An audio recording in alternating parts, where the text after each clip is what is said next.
Good morning and जय जगन्नाथ सांग मैंने आज हूँ चितालागि अमावास्या गोटे बहुत ही स्पेशल डे आम ओडिया मानकर तो गला काली मार्केट रू किसी मंजुआती गछ आनी तो सका उठिकी प्रथमे कुंड सफा कर गछ गुड़ाक लगे देती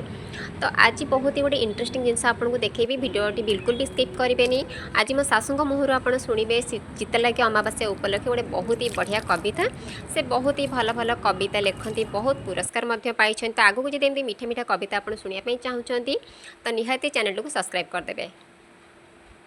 माँ खाली पिठा खाइले हबनी आज चितालागि अमावास्या गोटे कविता शुणेबे। श्रावण मासरे चितऊ पिठा भारी भल लगे लागई मिठा चाउल सहित नड़िया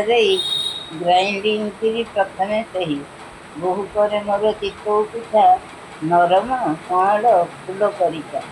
कृषक घर पुरुणा रीति बारी बिले छुटी लक्ष्मी पूजन मनरे तांकर दृढ़ धारणा